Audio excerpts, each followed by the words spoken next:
मसाल्याच्या डब्यातले मसाले संपले होते म्हणून सकाळी सकाळी मसाल्याचा डब्बा मी फुलफिल करून घेतला। सगळे मसाले डब्यामध्ये भरून टाकले आणि डब्यामध्ये मसाले भरल्यावरती मसाल्याचा डब्बा एक नंबर छान असा दिसत होता। मला मसाल्याचा डब्बा नीट अँड क्लीन ठेवायला आवडतो। मसाल्याचा डब्बाच नाही तर पूर्ण घरच स्वच्छ ठेवायला आवडतं।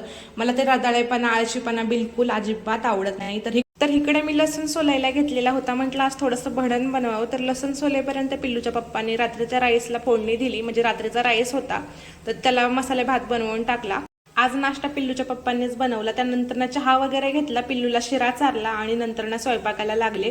म्हटलं आज दुपारच्या जेवणामध्ये चपात्या बनवावेत आणि थोडंसं शेवग्याची भाजी पण बनवावी, कारण शेवग्याच्या शेंगा खूप होत्या घरामध्ये। त्या दिवशी मी तुम्हाला व्हिडिओमध्ये सांगितलं 10 रुपयाला खूप मोठ्या शेंगा भेटल्या होत्या। म्हटलं खराब होऊन जाण्यापेक्षा त्याची भाजी बनवावी। तर इकडे मी खूप साऱ्या शेंगा टाकून शेवग्याची रस्सा भाजी बनवलेली होती। मी थोडीशी घट्टसरच भाजी झालेली होती। सोबतच मी इकडे चपात्या पण बनवलेल्या होत्या। त्या दिवशी मी सांगितलं होतं की 10 रुपयाच्या मला एवढ्या मोठ्या शेवग्याच्या शेंगा भेटल्या, त्यांनी वजन वगैरे न करताच मला शेंगा देऊन टाकल्या होत्या।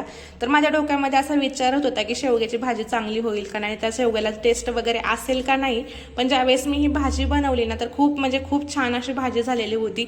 रश्श्यापेक्षा पण भारी शेवग्याच्या शेंगा लागत होत्या। त्यातली पण मी अर्ध्या शेंगांची आज भाजी बनवलेली आहे। अर्ध्या शेंगा तशाच फ्रीजमध्ये पडलेल्या आहेत। आता नेक्स्ट टाइम मी त्याची पण भाजी बनवन। तर आजचं हे साधं सिंपल दुपारचं जेवण होतं। तर तुम्ही पण या जेवायला चॅनलला